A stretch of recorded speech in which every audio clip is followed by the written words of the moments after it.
Call the meeting to order and acknowledge that the press and public were duly notified of the meeting in accordance with the Freedom of Information Act. Our second agenda item for the day is an approval of the previous meeting minutes from May the 13th of 2026. So moved. Second. All in favor? Aye. Any opposed? Got that part. Excellent. All right. Now, we're going to get right into the meat of the matter today. We've got 6 entities that are making presentations to the ATAX committee for rebranding of the Isle of Palms. Douglas, I wanted you to just do a quick level set with us on why we're here, what we're doing, and what the path forward looks like. Yes, thank you. So this is a project that has been in discussions with the city for at least 2 years. And this is being funded by the CVB. This is part of their services back to us. This rebranding would be funded by them. The issue that's been noticed by the city is that we have a little bit of a jumbled kind of outward appearance in our minds. So we have talked about a rebranding effort. We know that other communities have done this successfully, to come up with a kind of a more cohesive look. We internally, we have a wide range of when it comes to letters, signs, decals on vehicles, to website. We're all over the board. We have never really had a cohesive kind of look at all of our media and outward appearing documents. So this would be an effort to put all of that, kind of get us in line with what we think, the way we want to be perceived by the public, and hopefully start to convey the message, convey a message, and do it in an aesthetically pleasing way and a comprehensive way. And we think that these companies could help us do that. What we will do in terms of procedurally is the city put out a request for proposals. We had a very good response back to that. We have shortened that list down to six companies that will be presenting to you all today. What we would like for you all to do is grade the 6 companies. There's a score sheet that should be at your seat. So we want you to review the criteria that we're going to be looking at for the responses of each of these companies, give us a grade, and help us identify the company to move forward with. Our hope is that you could do the scoring sheet for each of these firms pretty quickly after you hear from their proposals today. So hopefully in the next week or so, while it's still fresh on your mind, you could go through, score each, and provide those back to us. And then we would expect this group to see the results of that scoring at your July meeting, and then make a recommendation to City Council. That's kind of where we are. And I think, again, we have six firms. We have a schedule outlined on your agenda, and we are 4 minutes into Black Dog's time now, so unless there's any other questions. That's perfect. Thank you, Douglas. So who's going to be the worthy keeper of the time to make sure, because I want to make sure everybody has their fair shake. Yeah, Nicole, can you do that? Yeah. Thank you, Nicole. Yeah. Okay, great. All right, the first firm to present to us this morning is Black Dog Designs. You gentlemen, ladies and gentlemen, please proceed. Sure, thank you. Good morning, everybody. And Douglas, thank you very much for that recap. It's helpful for us to hear from our angle as well. Is there an opportunity? There we go. All right, cool, to share this presentation. So first off, thank you for taking the time to look at our proposal, to look at all of the proposals. I'm sure you got an overwhelming amount of them. It's a pretty exciting project. But I'll just do a quick introduction for myself. I know we want to keep to time. My name is Jesse Tyree. I started the agency about 20 years ago, and in that time, we've been working across the United States as well as internationally in different communities, large, small, rural, urban, whatever they may be, to help those cities really tell their story and tell those stories from a copy perspective, from a branding perspective, from a communications, but also the visuals that we're speaking about in this project today. I know that you have a lot of great agencies you're going to be reviewing or meeting with over the next hour. And there's certainly an advantage to utilizing an agency that is local to your area. They're going to have a lot of great contacts. They're going to know ins and outs of things. But I think one thing that we're going to bring to the table is having a really fresh perspective. We go through different communities and we look at them not like unbiasedly, to say, essentially. We're looking at them as projects that we can really, really excel that community communication with, not trying to grab any of the low-hanging fruit. And a lot of that has to do with meeting with the stakeholders, whether they're government officials, whether they're the business owners, the CVB, really getting all of this input so that we can really build a great story. Last week, Chris and I were out in Lake Tahoe, and we met with individuals from the federal government, the state of California, the state of Nevada, really working together, and we've worked with them over the past year to build a Restore Tahoe brand. And that it's more than just the logo. It's the story that we're telling. It's the interviews that we're doing. It's the feeling that people get when they're in the area. And that's why we make the time to really get out to our clients, to do multiple day walkthroughs, sit down with everybody, and build a very, very deep relationship. Chris, do you still have that the slideshow? Yes. Can you see it? All right, awesome. No. No, not anymore. Can everybody I can't see see it? that. Oh, no one can see this? Let me try again. It was just up. All right, cool. All right. Yes. All right, cool. So, and instead of me take up all the air, I'll let my colleague Chris Coughlin sort of jump into the next steps. Chris has been with us for over a decade, and many of our team has worked together for about 10 years on projects very similar to this. So we have a very tight team, and it's something that we're excited about. Awesome. Thank you. Yes, it's nice to meet everyone, and we're happy to be here. As Jesse mentioned, I've been with Black Dog for 11 years, really serving as a liaison between our clients and our project team here to really make sure things go from point A to point B from the beginning to the end of projects. In the sake of time, I'll sort of skip over this, some of the clients that we're working with. And I know it was mentioned in the emails after we submitted our proposal that a little bit of input as to examples and process would be ideal. At the end of this slideshow, there's some visual mock-ups and samples of other projects, some of which were in the proposal.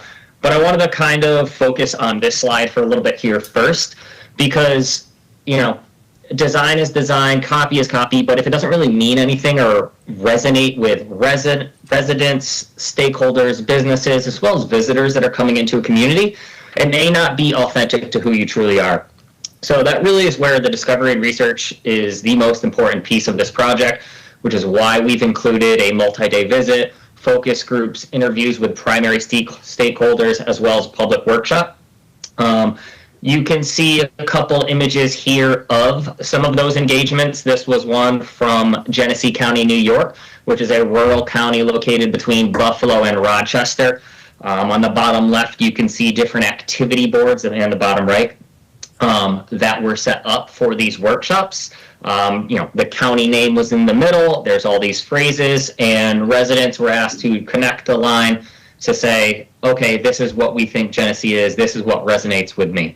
Another example here is, we had a series of photos, and it's create your collage of what this brand should be. So it's really having the residents inform, as well as key stakeholders, inform what they think their county brand should be so that it is authentic. And then obviously when you layer that with the data, the research, conversations with your team, we start to get a whole picture of what this brand should say, how it should look and feel, so that everybody feels great for it, and then it can build ambassadorship moving forward. At the end of that, and if I can share this slide or this window briefly. This one, yes. So at the end of that, then, we have this sort of summary. This is another example of one that we did for Oakland County, Michigan. That's right outside of Detroit. It's a large county. They have a lot more open space than many of the other counties in that region. Obviously, it differs quite a lot from downtown Detroit. But similarly, they were looking to sort of have a updated brand development, tourism was a focus, so there was a lot of data and research that a partner of ours pulled for this as well. But if you just go, and I'll go down through this quickly, there's additional examples of types of activities that really inform the brand, right? Oakland County, are we approachable? Are we exclusive? Are we creative? Are we conventional? All these sorts of activities really influence the output for the brand, and we feel is an extremely important component to do that. And then I'll go back to this and keep it moving. So using that, then we start to develop that identity, that messaging, the tone, the guidelines, and every asset that really comes after that. And then also the launch strategy, right? So when you think about it, for municipality, governments may look like, hey, everything needs to be run through us. For some projects, clients might give a little bit more freedom, but really working with you to define what that process should be, who should have access. That way this brand stays nice and tight and cohesive from launch all the way through 10 years from now. And I'll keep going down through here. So this is an example of the Go Oakland, Michigan brand that I just referenced here. So that started with obviously a multi-day visit. We did 2 of those, workshops, focus groups, the brand messaging, the visual identity, assets, and we worked with a couple partners on that to pull a lot of the data and research that informed some of this branding.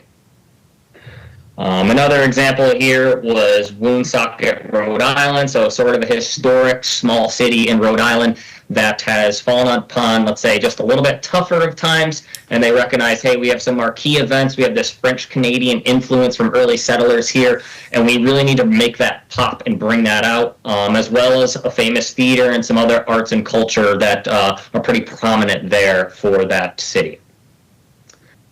Another one, keeping it moving, Mineral Wells. So this is a more rural destination in Texas. This was more strictly a rebrand for the municipal brand, but also included that tone of voice, which is great. So when you're providing assets and messaging to multiple different departments, everyone has an understanding of how this all should come together.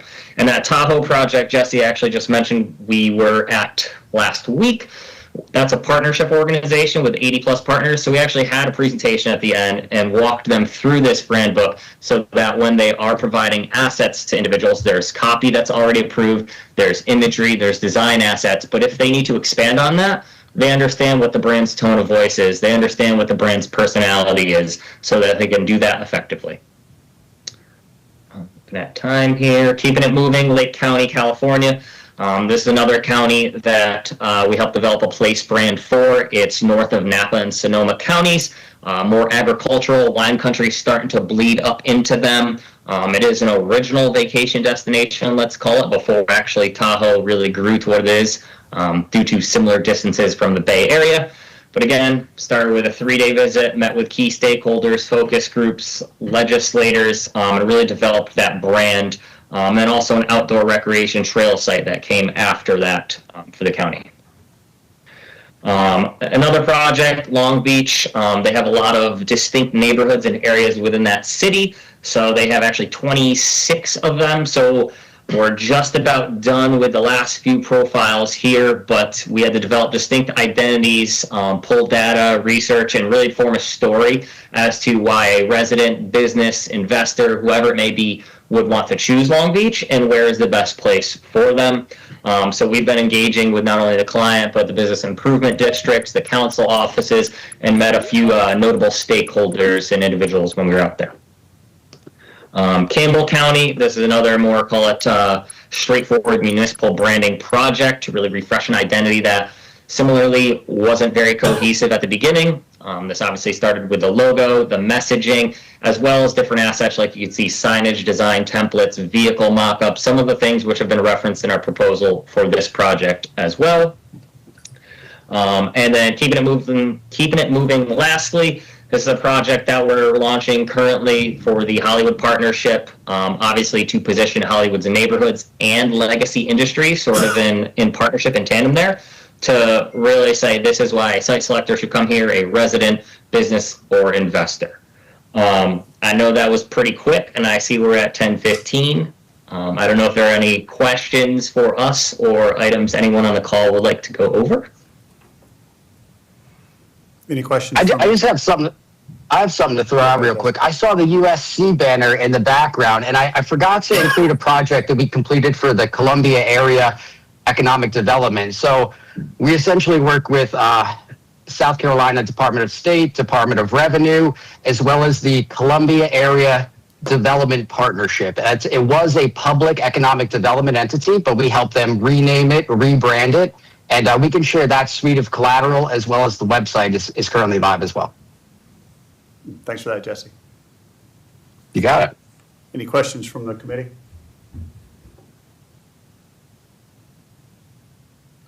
One question I'd like to ask, do you have, do you have, I saw that you have small towns throughout the United States. Do you have any real resort experience? Resort as in like destinations for travel? Yes.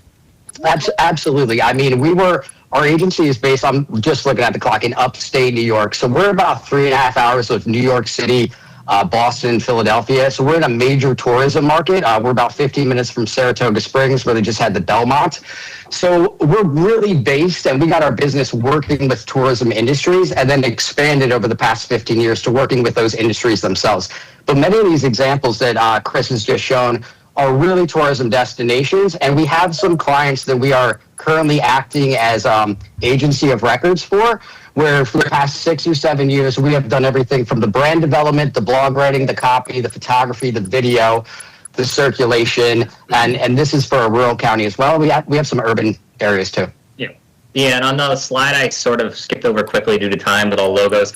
There's like Discover Saratoga, so the DMO for Saratoga County and Saratoga Springs we've worked with. Washington County's on there. Tour Cayuga, which is in the Finger Lakes wine country.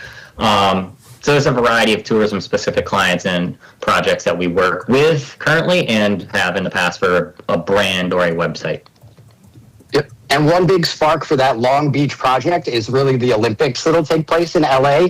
In order for those businesses in the city to fill vacancy and to move people around and to develop new businesses, those profiles essentially describe all of the data inside the 26 neighborhoods they have. So the economic development crew can go out and pitch those as they prep for the LA Olympics.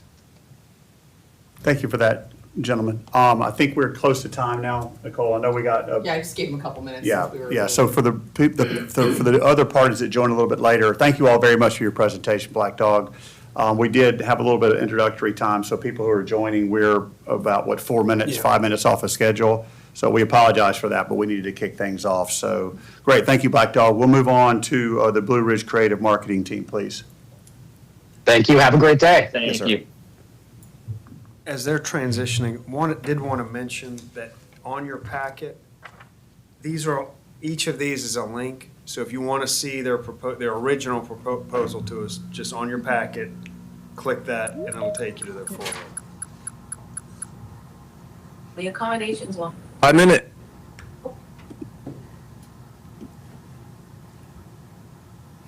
Is Blue Ridge Creative Marketing on the line? We are. We're here. How are you guys? Good. Good morning. Morning, thank you. Good morning. Good morning, guys. Great. Are we all here? We're all here. Yes. Yep. And I'm not sure what you're hearing and what you're not, but we're on a tight schedule. The schedule's been shifted by about 3 or 4 minutes. So you will have from 10:18 to about 10:33. So We can do that. all right. Thank you. We can definitely do that. Let me just double check with Aaron. I believe the rest of our team is joining right now. We didn't want to impose on the call before us, so we stepped away and came back now. So give us 1 second, guys. It seems like there's an extremely tight schedule today with you guys. I feel for you. I've been on that end before too. Yeah. Back and forth. Hang on one sec, Lex.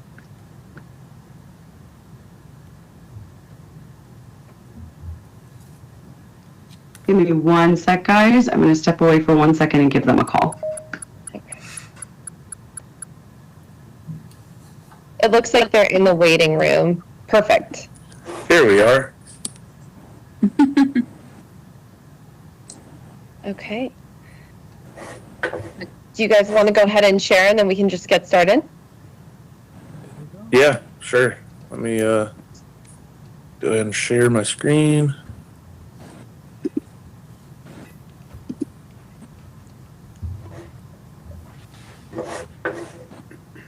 Excellent. Okay, we're all here. I'm going to jump in. To start, thank you guys so much for having us. We are genuinely excited to be here, and we really appreciate the opportunity to share our perspective on this project. Before we begin, we wanted to quickly introduce the team you'll be working with through the whole engagement. To start, I'm Lexi Bosey. I'm a data translator and strategist, and if you remove the fancy words, I just believe that customers tell us how we can connect with them. So my job is to ask the right questions, listen to customers, and research so our strategies are set in a solid foundation and connect with your target audiences. Over to you, Nicole. I'm Nicole Rodson, and I lead strategy and project oversight just to ensure that everything translates effectively and runs smoothly. Hi, I'm Alex. I'm in charge of brand strategy, messaging, and narrative framework. I'm Aaron Lee, and I'll be leading the visual design for the project with the ultimate goal of connecting the feeling of Isle of Palms in a way that feels authentic to people who live in town, visitors. So that's the ultimate goal is forming that connection.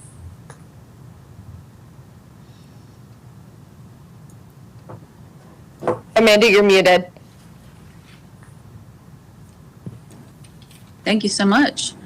Hello, good morning. I'm Amanda Donahue, and I'll be supporting messaging, storytelling, and client communication throughout the engagement. Awesome. So, as seen by the whole shift in the timeline, we know you're reviewing a lot of proposals today. We know in some capacity they're all going to blend together. So if there's one thing that we want you to pull from ours, let it be that we are the group that will build the strongest foundation. This project is bigger than just visual identity, and through the remainder of our presentation today, I'm confident you're going to see that the foundation is the most important piece and how we are uniquely positioned to work with your team. With that, I'm going to pass the e-mic over to Alex. All right, cool. Thank you, Lexi. So where a place becomes your story. This became the anchor of our thinking because successful destination branding is the cultivation of a story. It's a feeling reciprocated, meaning that it's passed from the island to the visitors, and then from the visitors to the island. And this is collected and kept for lifetimes.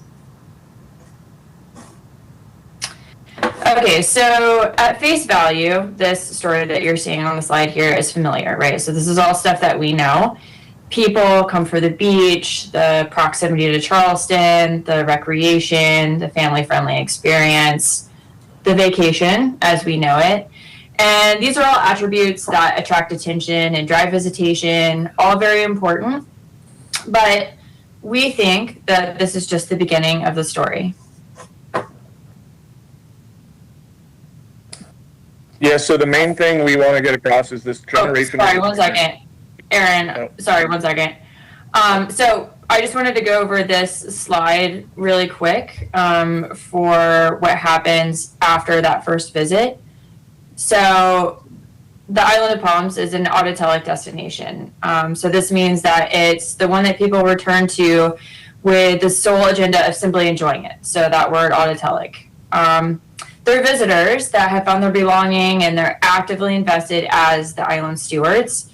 But most importantly, to us, they're entwined in the island's story. So that's what we mean by autotelic. And these are the ones, the people that are returning for the loggerhead turtles and the birding teams and the beach cleanups. This is the nature that is nurturing their connection. And so these are the qualities that make IOP stand out from other beach towns, right? because this is all built through attachment rather than attraction. Sorry, go ahead, Aaron. Sorry about that. That's So it. yeah, like this generational return, right? These generations that keep coming back year after year. This is why we believe a project like this is not going to be approached just like a regular tourism campaign, right? Yeah, tourism, economic development, and growth all matter, obviously, but the project will really start with understanding these people who are already drawn to it and why, right? I know from firsthand experience, I mean, my family's been coming to Isle of Palms every year for the summer for a beach trip for as long as I can remember. So, you know, we want to try to protect protect what they value and the experiences they keep returning to. As a team, we've worked in a lot of different industries, but no matter what the industry is,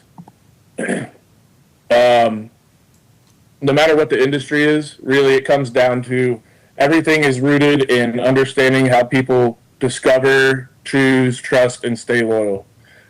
Because really at the end of the day, human behavior is always similar. No matter if it includes an oceanfront property or not. So really the end goal is going to be preserving the connection between the traditions, responsibility, and the legacy that folks feel when they're here at Isle of Palms. So we believe the refresh should start with what we call the 3 Ps, and that's really people, places, and patterns, right? Paying attention to those. This leads to insights that are uncovered through research, observations, and really the most important part is listening to the residents who provide context and visitors who offer another perspective. But at the end of the day, it also needs to be structured in a way that makes it natural and easy for you guys, the city teams, to implement and sustain over the long haul. So, as I mentioned in the beginning, we believe that a strong foundation builds a strong strategy. That means we're not just looking at things through a design perspective. We want to understand what connects with people, what draws them in, and what keeps them coming back. We're a hands-on team, so we always start with an immersion-led discovery. Basically, we want to be on the ground, talking to people in small businesses and understanding the various perspectives that make Isle of Palms so special. Our goal isn't to create an identity from the other side of our screens, it's to amplify the feelings that people already have and truly meet them where they're at. Once we have the on-the-ground perspective, we layer on extensive research, then we refine that strategy through more interviews, tourism research, destination search behavior, future trend analysis, and so much more. One of the ideas that popped up as we were building this proposal is celebrating the generations of Isle of Palms. Kind of like Aaron said, people come there, they came with their grandparents, they came with their parents, they come with their kids. We want to talk to and highlight those different family members and showcase their unique Isle of Palms perspectives to engage other families. We want people to feel that nostalgia of what Isle of Palms can offer before they even step foot in the sand. Then our expertise comes into play when we take all that information and build our collaborative rollout strategy with your internal team. We meet with your in-house team to figure out where they're at and then build an actionable plan that they feel comfortable executing with us. Nicole, take it away and tell us what success looks like. Love that transition. I think it's great. So one of the things we keep touching on that is extremely vital in this process is that deep discovery. Basically, it sets the tone for everything else, right? Especially success. And that success is measured long beyond identifying what logo logic looks like or an on-time deliverable, right? So for us, success is definitely measured when, you know, the people that a brand represents can see themselves in that and that they feel seen, that visitors really resonate with this sense of belonging beyond like a surface level observation, and definitely that systems are in place, right? We keep talking about 2 things. We keep talking about this like generational return, and we keep talking about deep discovery, right?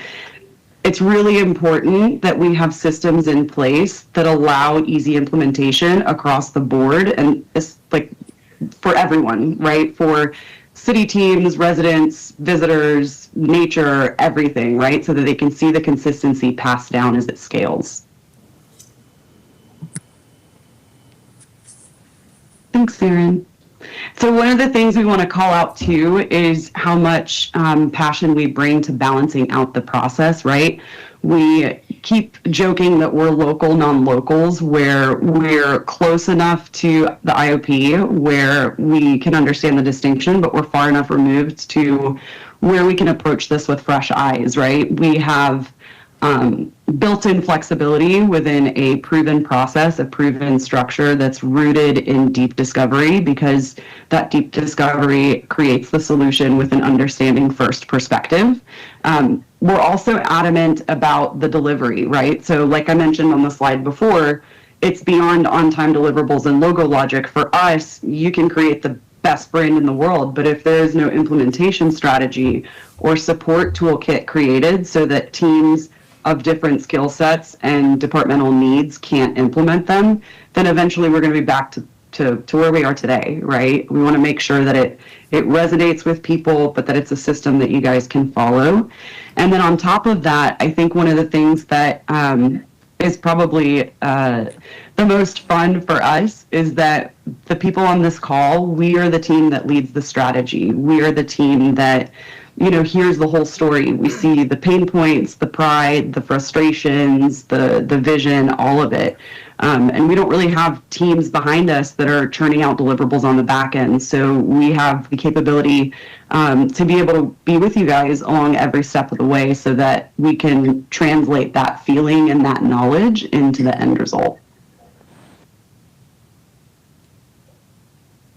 And all that said, we're really focused on one idea throughout this project, that the future of Isle of Palms should not be built on just tourism alone, and it shouldn't be just built on, what residents think.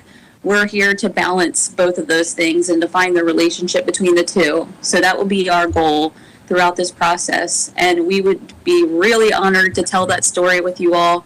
And I wanted to say thank you for having us today. And I'd love to open up for any questions or comments that you might have for our team, and we'd love to answer those. Great, thank you, Blue Ridge team. Any questions from the committee? Mark, I think at some point we need to do an audit of all the assets that would need to be rebranded, both digital and hard. I mean, they're pointing out some things that I don't think we have any idea how many touch points we have. I think it's a bunch. So I just think we want to get ahead of it at some point so they know what they're tackling and we know what production charges or things like that we might be encountering. Douglas, has the city embarked on that yet? Do we have any sort of inventory? No, I mean, I think we would develop that as part of this effort. Is that a part of the project proposals that we have in place now? I don't it think is. directly. Okay. Yeah, I don't think Okay. it is. It's a great point, Mike.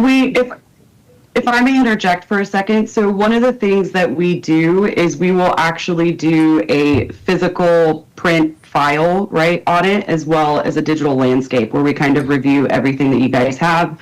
We talk with your teams to kind of assess, are they using Canva? Do they use Illustrator? Do they use Word? How do these files need to be implemented? Is it internal documentation or is it external marketing, right? So we will go through that entire process with your teams and kind of meet your teams where they are, depending on skill set and resource allocation, and we'll come up with a plan of what could be like a universal solution for all departments. Great. Sounds good. Thank you very much. Yeah, Okay, sure. Blue Ridge team, thank you very much for your time. We appreciate it. We're going to move Thank on you. to Mandela Made at this point in time.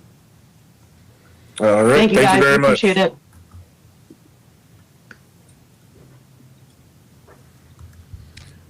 All right. Good morning, everyone. Morning.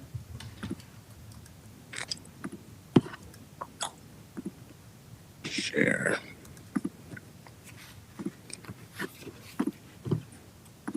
All right. Can you see my screen? Yes, sir. All right. 4.5 square miles of low country paradise, a place where you can look at a beachfront sunrise and a sunset over the salt marshes all in one day. From Breach Inlet to Wild Dunes, the city of Isle of Palms has stood proudly since its incorporation in 1953. And now in 2026, a rebranding effort is underway to further enhance the image of the city as a family-friendly beach vacation destination. Good morning. I am Masakela Mandela II. I'm the founder of Mandela Made, a creative agency based in Miami that specializes in brand identity design for cities, places, and destinations. And over the past 10 years, I've been able to work with a variety of organizations, both large and small, to develop creative deliverables, including graphic design, photography, and videography. And I've taken my love of my passion of travel as well and combined it into an agency that crafts identities that define locations. And with my mother being born and raised not too far from you in Georgetown County, I'm very honored to have the opportunity to present to you this morning. So a bit about my design process, the Mandela Made process, MADE. So there's two phases that I like to use underway, and I will, I'm going to do this more of kind of showing you my thought process behind everything that I go through. I have two case studies that I like to share as well. So there's a preparation and the fulfillment. Preparation is simply laying the foundation because crafting a logo or an icon is, you can't just kind of do it in a vacuum. You have to have a foundation and an understanding of what was already in place before you even put pencil to paper. So first is mapping, and that's understanding what's already in place, the current identity systems, how do people feel about it, what elements do people like, what they don't like, and then the familiarization of the place itself with its surrounding areas. How does it interact with the greater Charleston area, and then the greater Low Country area, and then the state of South Carolina? That interaction is extremely important. Then is the aggregation. So this is the accumulation of all of the tangible and intangible elements that represent the soul and the essence of Isle of Palms. And this can be photos and some legacy elements, flora and fauna, historic buildings, testimonials from not just residents and tourists, but also the business owners, the people, everybody that contributes to the tax revenue there within the city. And then moving on to fulfillment, and this is the actual crafting of the deliverables, and that's the design process is next. And so that's taking everything learned from the preparation phase and then actually putting it on a sheet of paper first, and then those sketches eventually will become those vector designs later on.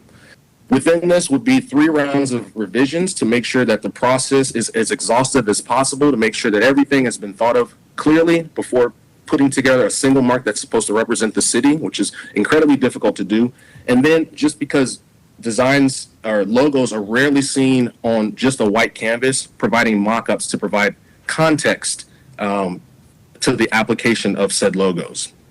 Finally is the execution phase, and this is the build out of all the visual assets of the logo and the seal, as well as any other graphical needs, and the layout and template and style guide. So the layout of templates would be like your email signature, all of the various touch points, email signature, business cards, letterhead, stationery, and then the style guide so that the personnel that are going to be using this on a daily basis will know exactly how to implement it, as well as a rollout and an implementation period at the end.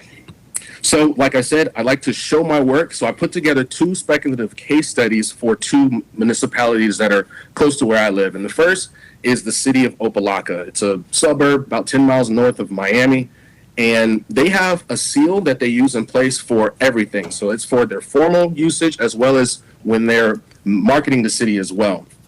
And you can see the seal there. It has this beautiful filigree on the outside, which represent the 28 charter members of the city, and this beautiful Arabian Nights kind of castle, which is actually the city hall there in Opelika as well. But the problem with only using a seal is that when it shrinks down, it's a lot more difficult to find all of these very symbolic elements. It's very ornate. And a seal is good for, a city charter or maybe a mayoral declaration. But when you're trying to use it to market your city, a lot of people that are passing by are just going to not really understand or see the various symbols that are within this seal. Not only that, but most seals of cities are very circular and round, so they look just like any other seal. So if you got someone that's coming in, maybe a tourist or even someone that's looking to invest and they just pass by and they see this logo, if they're unable to decipher it from any other city, then it's very difficult for them to for that city to stand out to them. So it makes it very it doesn't make it optimal for marketing the city as a destination. So the design goal for this project, to craft a mark that's separate from the city seal, capture elements unique to the city, something that works well at both large and small scales, memorable and also easy to identify. So that's all the mapping phase. Next is the aggregation phase. And I took my skill set within photography and went to the city and actually took some photos of around the area. And most of these are of the city's, Opelika City Hall or their train station. And the city was imagined by Glenn Curtis, an aviator, and he wanted the city to look like Arabian Nights. So it's a lot of Moorish architecture that's within the city, and it's visible here with all these very ornate gateways, the tile work, and the archways. And I thought that was extremely unique because no other city in South Florida really has that. There's a lot of beach towns, a lot of palm trees, a lot of, Miami's got all this glitz and glamour, but there aren't a lot of cities that have this very unique architecture. So I wanted to make sure that was a part of the design process as well. And then just wanted to show my work again. I believe that using pen and paper is the best way to start a design process. And then, of course, not using any type of AI because, human intellect and creativity is where the best designs come from anyway. So here are some of the design sketches, and I took the best of those and crafted them into the vector files or the computer-aided designs on the right. And I came up with this logo here for the city of Opelika. So the shape looks like a stylized O for Opelika, obviously. And then within the design, I have 3 different representations of these gateways, these archways within the O as well. And the city of Opelika, unfortunately, has had a lot of, it has a very sketchy history. There's a lot of corruptions and crime that's there. And so I wanted to create something that both residents, business owners, and people that live there, or potentially even investors, could say that this is a city on the rise, this is a city moving forward. So the gateway or the archway is kind of like a gateway to progress, a gateway to moving forward, an aspirational tone. On top of that, the colors are represented by the teal and the copper, which goes back to the colors seen in the design here. And the copper is kind of a grounding color, and the teal more aspirational as well. Because logos are rarely seen without any kind of context, I provided some mock-ups as well, some municipal signage, as well as business cards with a pattern that's also derived from the logo to show the various applications of what can be done. Next, I wanted to go in a completely different direction, and this is the town of Golden Beach. It's one of the wealthiest cities, the wealthiest zip codes, not just in the state of Florida, but also in the nation. So a lot of money here.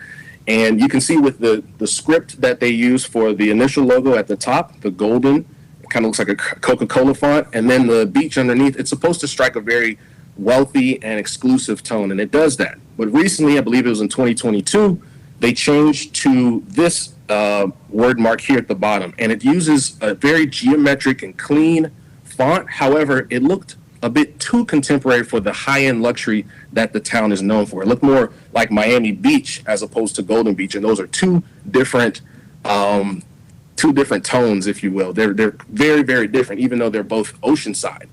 Additionally, and I'm not sure if you can see it there, but the spacing between the letters as well as the appearance, the thickness or the boldness of the letters is inconsistent in between these 3 different applications, which are all for official city usages.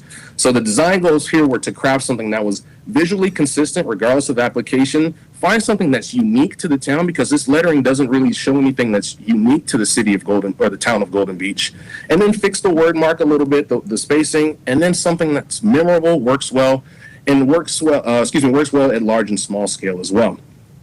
Here's some imagery. This is going back to the aggregation of what can be found here that's unique to the city and bring it to life in a mark for their brand identity.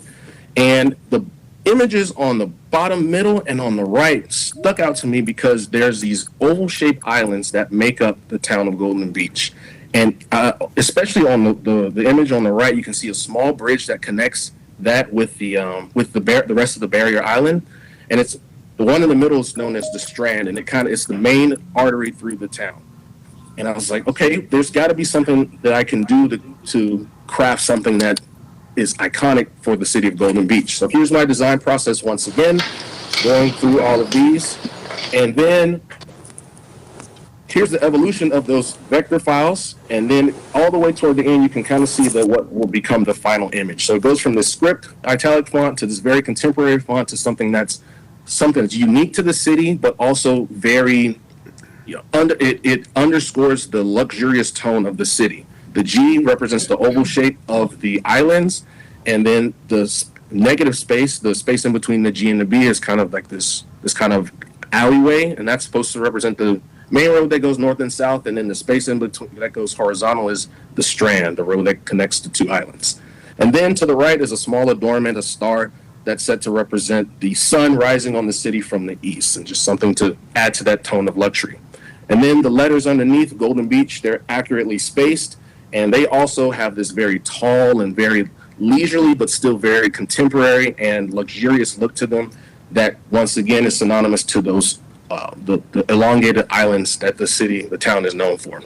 Once again, I provided some mock-ups to show what this would look like in practice, some stationary beach chairs, and then the business cards. And I really liked that little adornment. It didn't seem like it got a lot of attention in the actual logo, but I liked using it as a pattern, and it's also an identifying mark that could be used where someone would just pass by and see that mark and know that that's attributed to Golden Beach, almost like you would see the rooster inside the sea, meaning the Carolina Gamecocks, or the orange tiger paw representing Clemson. So those marks can be very, very powerful if used in the right way. Finally, I want to leave with what makes me different from a lot of the other firms that you're going to be speaking with today.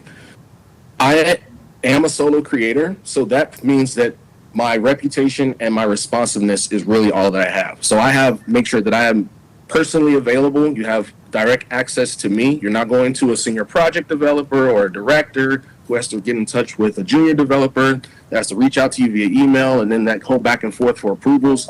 I'm the last point of contact, the first point of contact. On top of that, because I'm extremely diligent and very, very discerning about the projects that I take on, I make sure that I have high quality control and high customer service at all times. On top of that, even as a solo creator, I've had the blessed opportunity to work with ESPN over the past 10 years on a multitude of projects.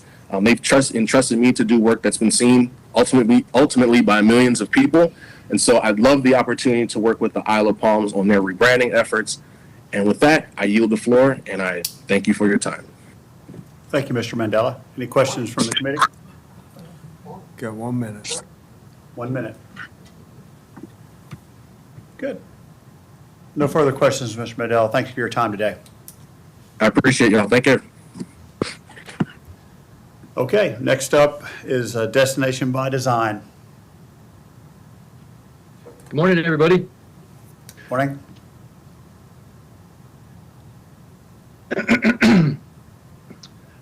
Hey, everyone. Hello, you guys. We ready to jump in? My name is Matt Powell. I'm the Communications Director at Destination by Design. It's great to see you. Thank you for the opportunity to present today. I'm joined by Matt Wagner, our Creative Director, who is the lead on all of our logo and brand design. From a graphic standpoint, I've got Aaron Welsh with me as well, who leads our strategy component. And then we've also got Heidi here, who's one of our graphic designers, new to the team, so we're letting her listen in.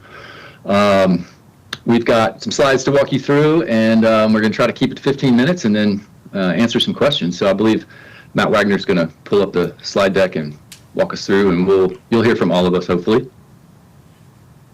Great. Can you all see my screen? Yep. Okay. Well, thanks everyone. It's great to be able to present to you all this morning. Just real quick, we're going to go through today who we are, what we do, and why it matters. So to start with who first, we are a multidisciplinary firm located in Boone, North Carolina, and the three main components of our firm are planning, engineering, and design, and then also communications, which involves branding, marketing, and a lot of public outreach and engagement. We'd like to say, from a culture standpoint, on a good day we get to plan it, build it, promote it, but on a great day we get to live it. Many of the places we work are just beautiful places, and we like to go explore and see these places and live in them.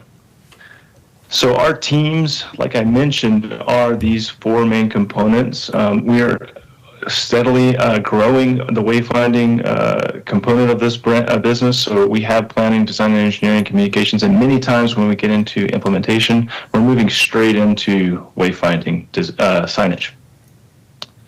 This is our core team for the communications department.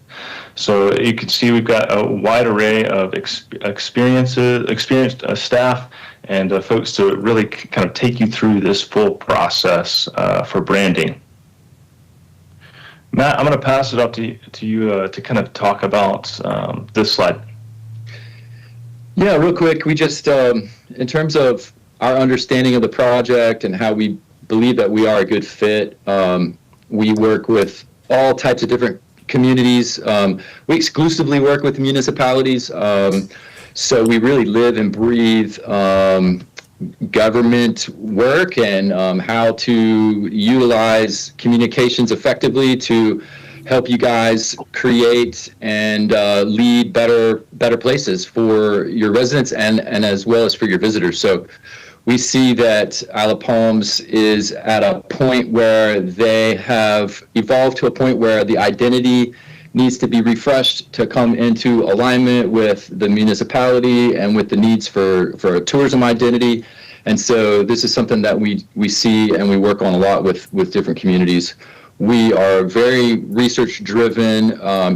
It's really an integral part of all of our projects is to dive deep into the community, your stakeholders, and really ground the strategy and the design in local intelligence and identity. So that's what we're always after, especially in the beginning piece of the project. Thanks, Pat. We create destination, civic and destination brand architecture. So we have a lot of experience with, I guess I would say, complicated forms of brand strategy so that we can help you guys bring these two into alignment in a way that's going to really achieve your goals in both ways. We're very place-based. This is for you guys. After all, it's not for us, so we're going to really listen and engage with y'all and come to a recommendation that's going to accomplish your goals. And we understand where you're at in terms of balancing quality of life for residents, but also attracting visitors and communicating effectively to them. And then finally, we are quite experienced in helping you guys have an implementation-ready brand system. So I'll pass it back to you, Matt. Yeah, thanks.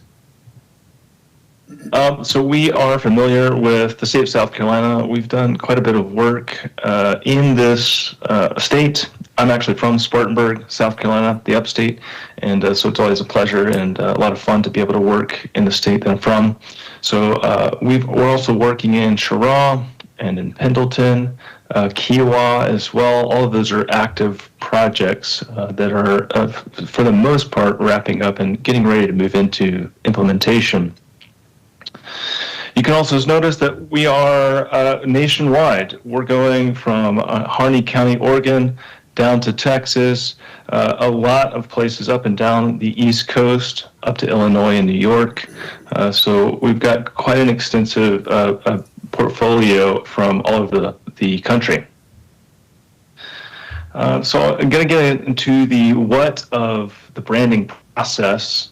What we're doing here is we can break it up into these four main buckets. We have discovery, strategy, design, which is really the visual identity, and then once we're finished with design, we'll get into implementation. That can take you into various different ways. So you can go into a brand rollout, you can go into marketing plan, you can go to wayfinding signage, like I mentioned, and web design. There's a lot of different paths for implementation.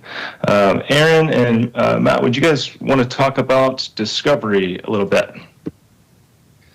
Sure, I can just kind of give an overview here and then see if Aaron wants to add to this. But as I mentioned, discovery research is a foundational, crucial piece of our process, and so we really take that seriously. It's going to look different in every community according to the different needs and goals of what you guys are after, but the different types of stakeholders that we're commonly engaging with would be the creative committee or the project committee that's charged with overseeing this project. Maybe some of you guys in the room, but We'll work closely with you to stay in alignment along the way with what we're seeing, what we're hearing, and where we're recommending that we ultimately go, and have some solid checkpoints along the way. We are experienced with presenting to elected officials, to council, and we will work in certain checkpoints according to what's needed there for approvals. We typically would engage with your business community as needed. If there's a community engagement component, we'll engage with folks in different ways, civic organizations, tourism leaders, of course, in a community like yours would be important. Different methods that we use are one-on-one interviews, focus groups, public drop-in meetings, online surveys. We can pop up a project website if needed, depending on how public the process needs to be. And then there's a research component where we're doing our own independent kind of desktop research to make sure we're looking at communities in the region so that you are standing apart from them. We're looking at travel trends. We're looking at who lives and works in the community, because we want to make sure we're reflective of the authentic culture and attitude of the place. And then we're taking a thorough brand audit of what you currently have so that we can understand what's not working and what we're working to improve and build upon. So ultimately, all of this is what leads to the brand identity, the first deliverable of which is the brand strategy document, which is a written document, and then that informs the design of the logo. And can you speak a little bit about public engagement? Sure. So, I mean, there's all kinds of different ways that we can do this. As a planning firm, in addition to a branding agency, you know, we really have some tried and true methods, lots of experience engaging with community members in different ways. So this would be determined by our first engagements with the committee to determine what's needed most here and what's the most likely way to get folks to come out to react and respond to some of our questions about what makes the community truly unique, where are you heading, who are you becoming as a community. So kind of generally speaking, it's just there's a lot of different directions we can go here, but we're fully equipped to be able to engage the community on whatever level is needed. Yeah, I'll just say we do take exactly what you're saying, Matt. We do take a custom crafted approach. However you want us to engage the community, if you have ideas, we will certainly help you craft a plan for that. And then we also have, like Matt said, our kind of tried and true kind of tools or game plan on how to engage community. Because ultimately we are accountable to the public and to elected officials, and we want to make sure that we've really engaged with them, heard them, and helped use that as our kind of North Star to really point you to the brand identity that is going to work best for you. Okay. Getting into strategy, Matt, do you want to speak to that? Yeah, Aaron, actually, if you want to kind of give an overview of what's in this and what it's for. Yeah, I can do a little quick drop in. So based on what we learned throughout the entire discovery process, everything we heard and saw and discovered, we put that together into a written document. It's primarily a written document, although most of the messaging pieces will show up publicly. But this is a guide for all of you to use so that when you talk about Isle of Palms, how do you talk about it? We want to make sure that we're using common language, phrasing, talking about some of the really strong pieces of your identity that are going to help set you apart and elevate you among some of your competitors. That's showing a few of the pages of the Manio strategy here, which goes through purpose, promise, voice, and some of the different brand values there. All right, I'll jump back into presentation. Thanks, Aaron. So we've got, we're working with the town of Cheraw, and we've got some kind of elements that kind of lead us into, from the strategy into kind of what are the implications of how we're going to roll this brand out. We're actually going to be wrapping up the Cheraw brand and moving into rollout. Really, I think it's going to be this week. So just showing a little bit of kind of behind the scenes there. Okay, when it gets into design and visual identity, we're able to really help you kind of take this approach of, let me see, I want to get to, yeah, this slide right here. This is kind of the process that we take. I can kind of take you through visual identity in about 4 meetings. We'll start with creative direction. I want to really center the group, the creative committee, around what is branding and what our process is going to be. And then we'll do some warm-up exercises and then really get into really casting a broad net for creative direction, seeing all the implications of what your brand identity could be, because at this point you've kind of understood who you are and who you want to be through the discovery and strategy process, and now we're just working on visualizing that. So I can take you through that with creative direction, and then we have a couple rounds of concepts where we start to explore concepts in black and white. We'll move into color, and then we'll refine based on your feedback. I'll start to show you mock-ups, which is really just helping you see, based on all the decisions we've made, what are the implications here? What is this really going to look like on signage or on staff clothing or letterhead, et cetera, or really in the community and various places. Additionally, we'll get to kind of wrapping up the final brand once that approval is kind of given through the committee. Many times we're going straight to council to kind of present, the full process. And you can see I've kind of stair-stepped this because each step really does kind of build on itself for us to get to final brand. I'll just go back up here really quickly. This is for New River Gorge towns, and this is for the state of New Jersey. We're currently working with them on a second phase. We actually did their state level branding for the parks organization, and now we're moving into all of the kind of, I call it a house or family of brands, making all of the different parks, historic sites, and forest kind of a unified brand identity under this parent brand. And that takes us into implementation. Like I said, there's a lot of paths that we can take here. Erin, I'll let you kind of talk about these real quick. Sure. Yeah. So what we've proposed to you all and what it seems like you're looking for is a plan on how you want to launch this brand, how you want to implement it. First and foremost, we write this implementation plan to be actionable based on your current budget and your capacity. So we don't want to create a plan that you're not able to actually make happen and bring to life in the real world. These are a few city brands that we've worked with recently on their brand launch and implementation. This is a common piece of every branding project that we do, and it is individually tailored for every location. Everyone wants to do it differently, whether it's very loud or a little bit softer. From there, we move into the actual brand launch, whether they need a new website, want to look at wayfinding. There are a lot of opportunities for the recommendations we can make and what direction we want to go in. So we are, that's the end of our allotted time there, so we will need to move on. Perfect. Yeah, it's perfect. Thanks. Thank you all so much. Thank you all very much. Okay, next up. Okay. Thank you. This is great. Yeah, thank you. The next up is the team from Blue Ion.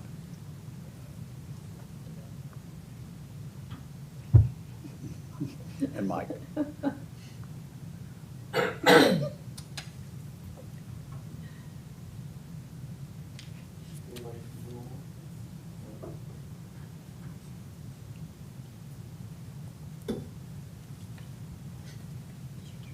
I was thinking they did the stadium seats. I guess Josh. Yeah, I was wondering that too, yeah. Nobody in the waiting room? Do we have anybody from Marketing Alliance on? Those guys asked, they sent an email to me yesterday confirming their time at 11:15, so. Okay. Which one? The last Okay. marketing line. No Blue Ion. Well, go ahead, Mike. Hey, as I'm going through all these presentations, I thought there's a couple of really good ones, but it made me think, how far are we going to take this branding? Are we going to do vehicle wraps, water towers, park benches, collateral materials, digital?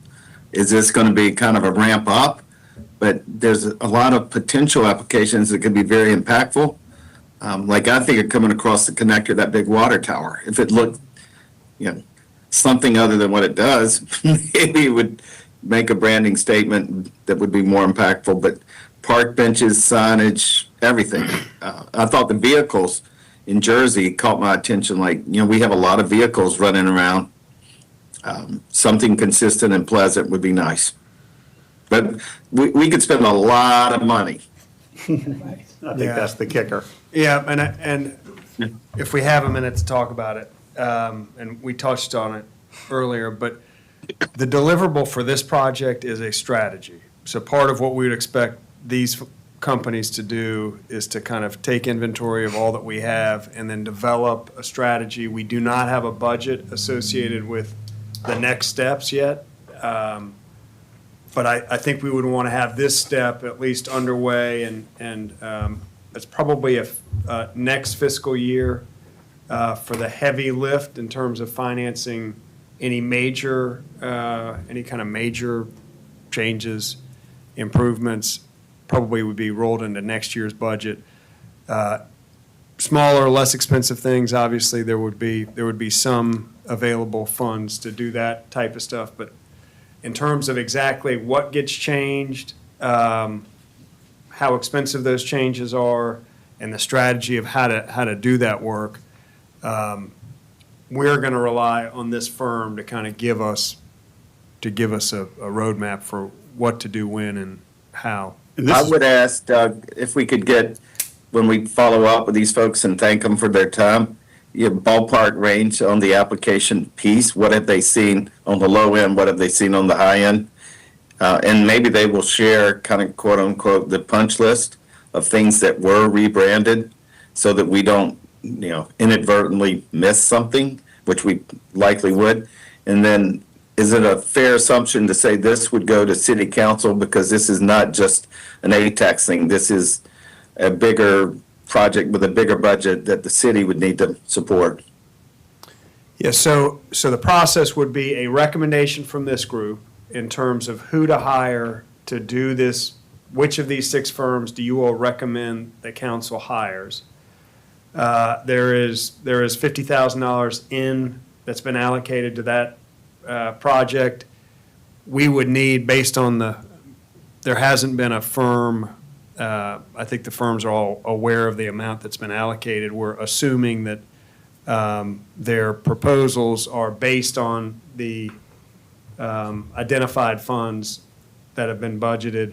But we would need to come to terms with that company, assuming that we can. So that would be a council vote to engage the company, and then there would be the process of getting them under contract. But yes, council would be, at the end of the day, council would be the group that is allocating funds to do it. They, as you all know, they don't operate, they're kind of operating on a higher level in terms of, they want to oversee the funding, the project kind of initiatives, goals, but they probably don't want to be into the sausage making at the ground level, and it's good for them to have committees to do that type of work, and this, in my opinion, would be the best committee to kind of work through that effort on council's behalf. But at the end of the day, I get it and agree with you. What I would not want to do is for us to invest $50,000 in a strategy without a high likelihood that we're going to have the funds behind to execute at a very high level.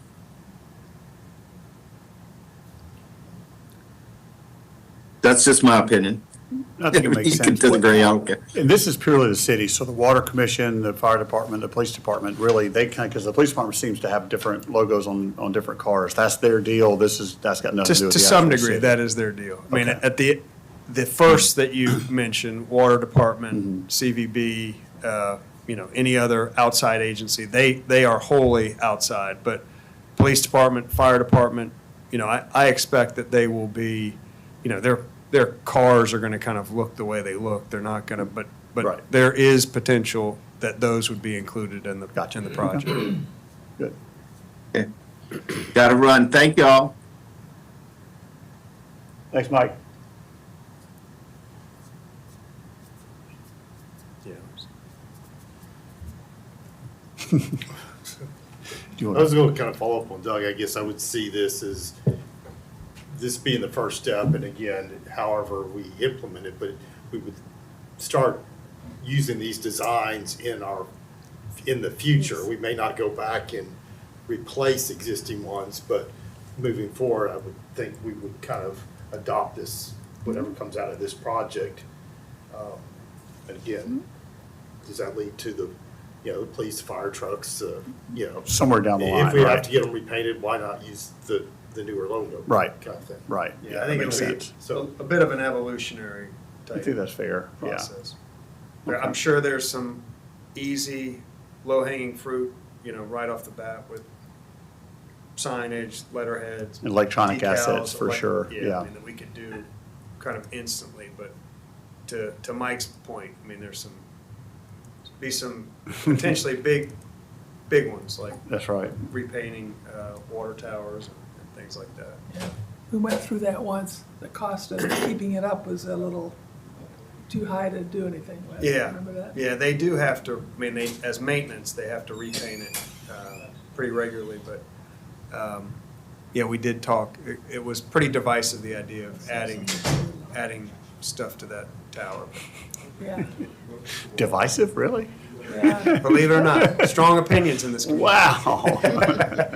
Well, just a little, if once we decide on the logo, then you wouldn't have to redo police cars, whatever. You just put the little seal right there. Just put the little seal, so people start identifying with it. You don't have to redo Good morning. Sorry, we the thought whole there were thing. people in here presenting us while we were waiting out. Oh, you're fine. So wait, are we gonna run these guys? Are you? Because This we've is got the other blue, guys these are the at Blue 11:15. Iron guys, I You're with think. Blue Iron? Yes. Okay. Oh, wow. So we're here. These other guys are gonna show up in like 4 minutes. Well, do we want to, is Marketing Alliance, do we think they're They're the ones that electronically? confirmed with me via email yesterday. And they're gonna be I told them electronic. 11:15. So. Are we good with doing them 11:30 to 11:45? These guys are Blue or Marketing Alliance. Blue Iron. No, this is Blue Blue Iron. Iron, they were outside. Yeah. Yeah, I think that's right. Yeah, so if you don't mind, we will stick with the schedule for the next group, which is 11:15 to 11:30, and then we'll have you all go from 11:30 to 11:45. Okay. Are they Good, presenting yeah. virtually? Yes. Okay. Yeah. All right. Thank you all. Are they in the meeting, the Marketing Alliance? Did Joshua, were they already here virtually? The Marketing Alliance? They are not? I've been a part of these things before, it is impossible. It's just impossible. Yeah, you want the business to show up, I'm Yeah. old fashioned. Old school. Old school.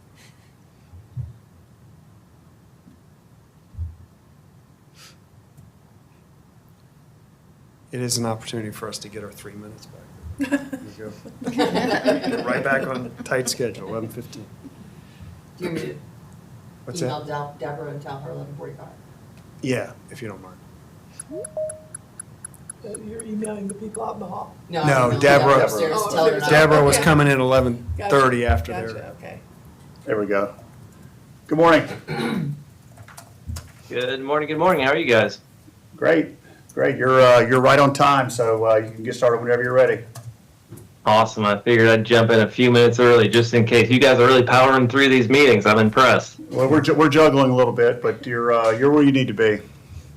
Great. I'm going to share my screen for a minute here. And can you also see me on the screen? Yes, sir. Awesome. My name is David Petter. You're probably wondering the last name is Czechoslovakian, one vowel.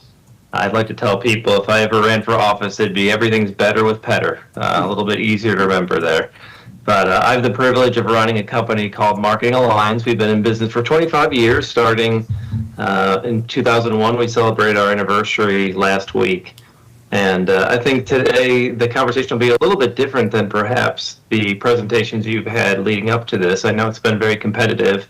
I'm sure you had an overwhelming response on the initial round, and then I believe there's 6 shortlisted finalists. So today I really want to convey why Marketing Alliance is a great choice, why you would benefit from working with us, what it would feel like to work with me personally in your community, and to also be as competitive as we can be to win this great opportunity. So appreciate the time. I know we have about 15 minutes, so I'm going to go through some slides.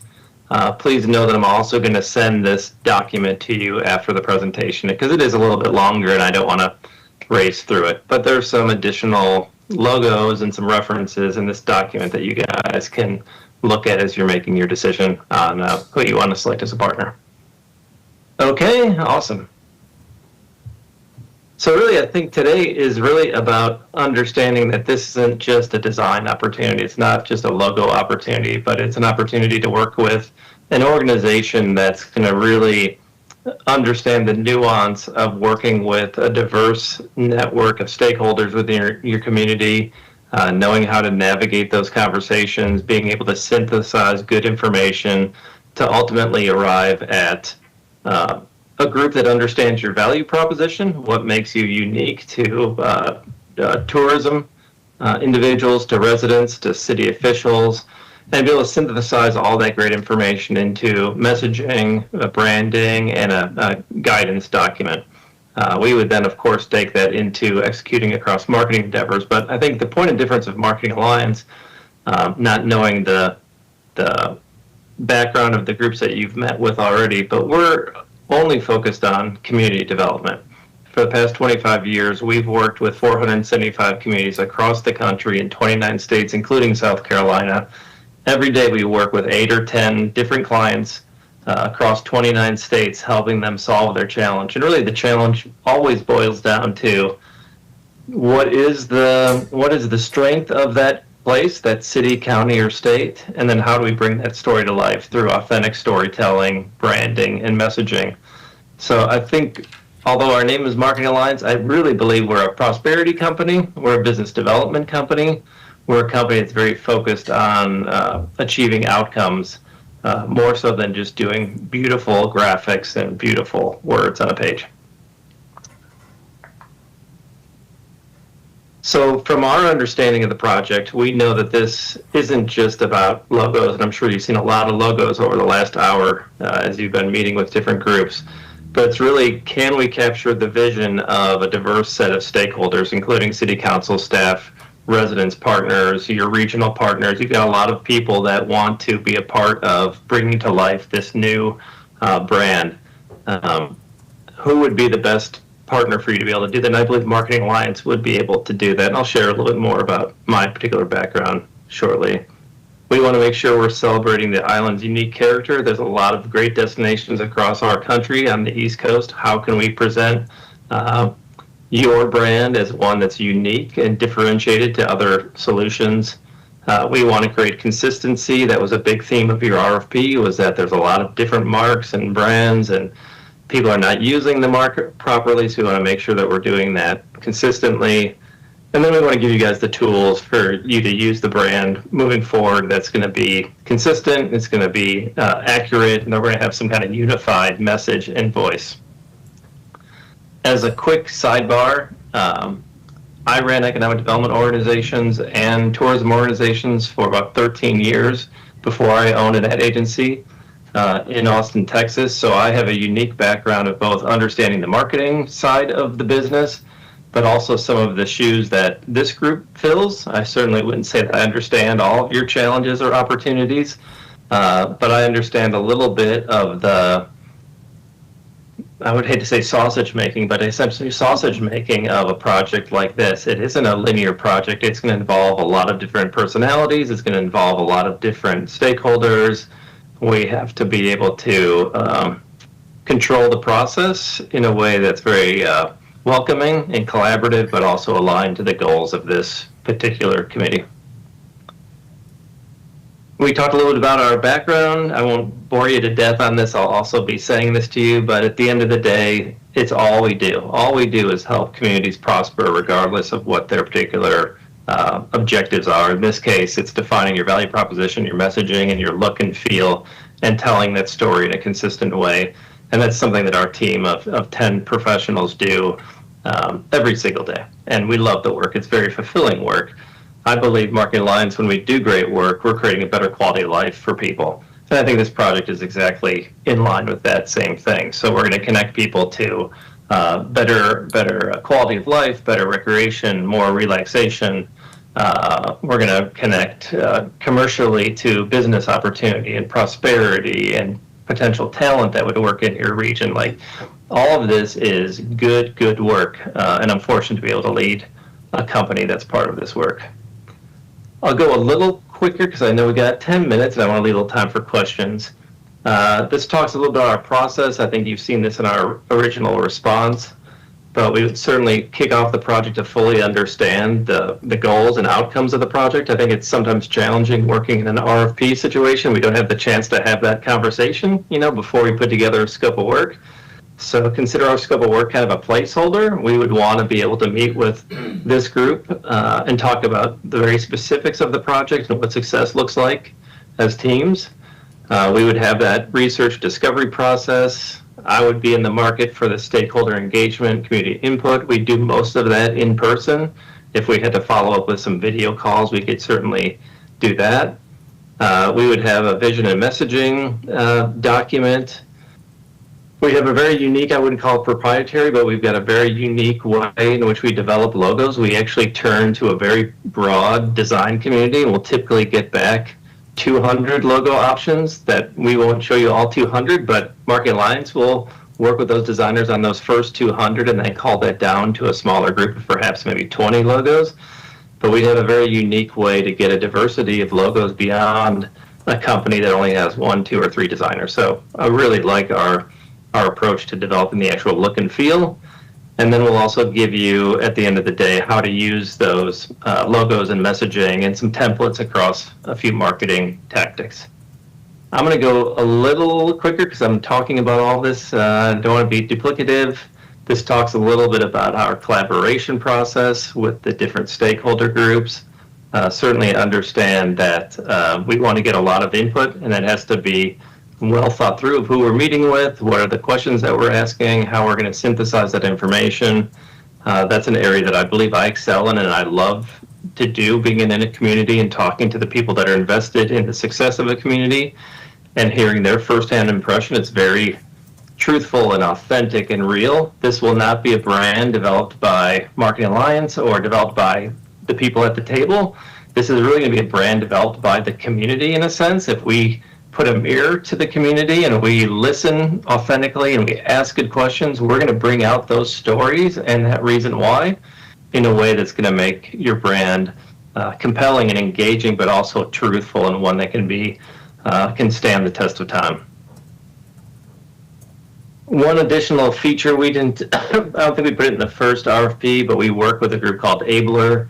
All of the work we'll do from the branding to the templates, website, collateral, all of that will be ADA compliant and make sure that it not only is beautiful and engaging, but it's actually readable by the people that we want to consume your brand information. We talked about the importance of this being more than a logo. I will send this, I'll send this forward to you, but essentially, as I've said in the past, we see this more than just a piece of art. What we're going to do together is going to understand who you are, what makes you unique, and then tell that story in a compelling way. We have some style guide examples. They're beautiful documents that we would use for your community to how to use this new look and feel. I'm going to have a few slides, and again, I'll forward this to you, of some logos that we've done for other communities. I hesitate to show these because they were great for these communities, but they're certainly not great for what you will need. We'll have to build something that's specific to the needs of Isle of Palms. But we do have some examples. In here, we also have some client references. I know that's part of the evaluation process. Want to make sure you have those handy to call our clients. We have very good references, and we can give you additional references as needed after you've begun your evaluation. We've put forth a sample timeline looking like we're going to be completed in November if this gets kicked off this month.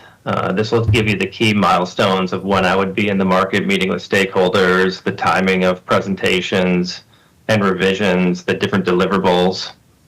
but we've thought through how to do this in a very intentional, smart, collaborative way. And then the final kind of competitive offer is looking to have Marketing Alliance put in an investment in this project. Our original proposal amount was $50,000. We'd like to lower that to $40,000. Honestly, this morning I looked at your agenda from last board meeting and I saw that I was up against 5 other firms. We've done a lot of work to get in front of you today. I wanted to be as competitive as I can as the owner of the company. So I know one of your evaluation criteria is pricing, so we're happy to accommodate an additional $10,000 into the project.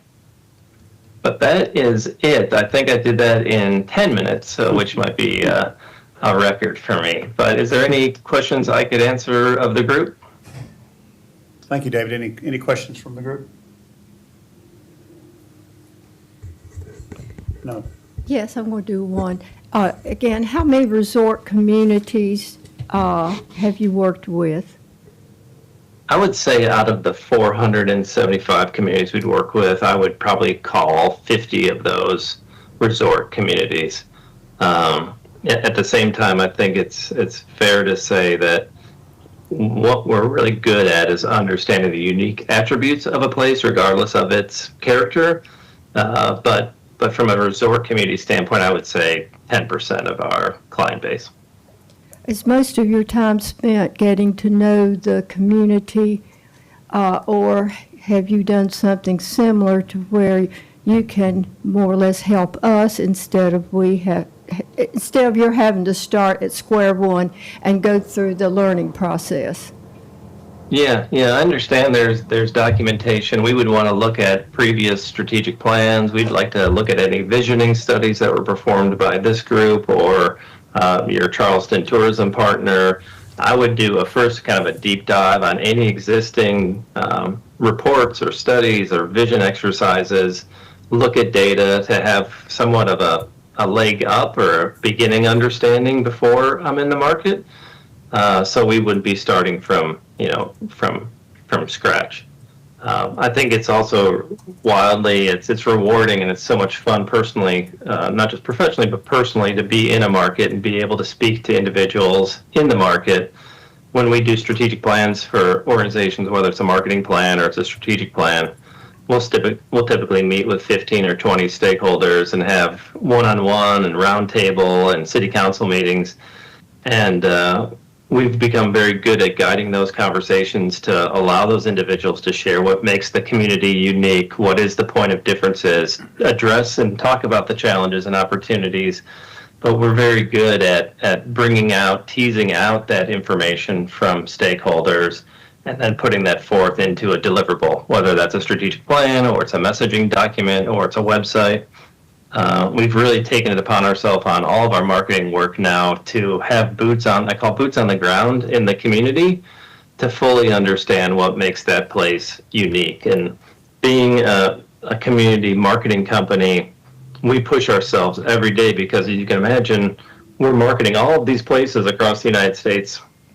And where a typical ad agency or design firm might say, great location, wonderful quality of life, beautiful beaches, wonderful shopping opportunities. I believe we have to dig deeper in our storytelling.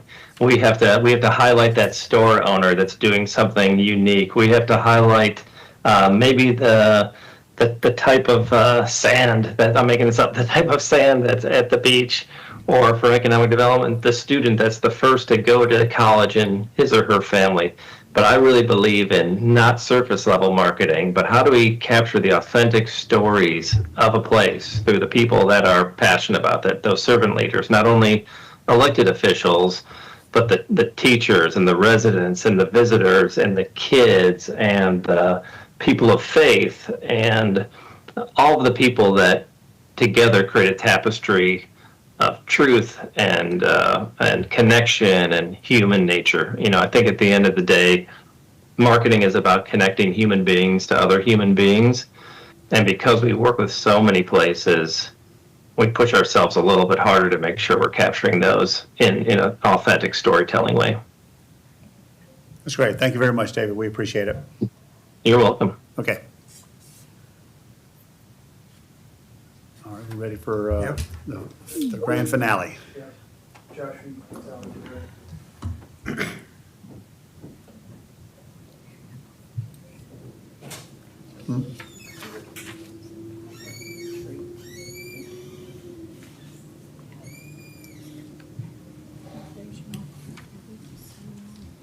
How's everyone doing?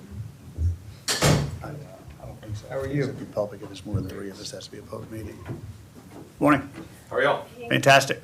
Y'all have done a good job keeping everybody to their time limit. Sorry for the hallway. It's Douglas. Will you just verify that mic is operating? It doesn't catch up on the. Test. Testing, maybe not.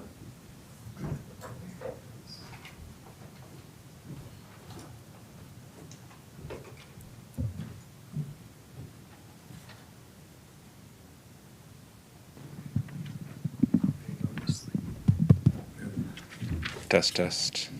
Good. Okay, should we get rolling? Yep. Go for it. Okay, great. Well, we are excited to be here presenting to you all in person. Sorry again for the hallway snafu.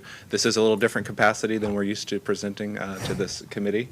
Obviously, it's usually related to the CVB ATAX presentation, but we also appreciate being invited to the RFP process, and we would be absolutely honored if we are chosen and get to bring a fresh, creative approach to the city's marketing and communications effort.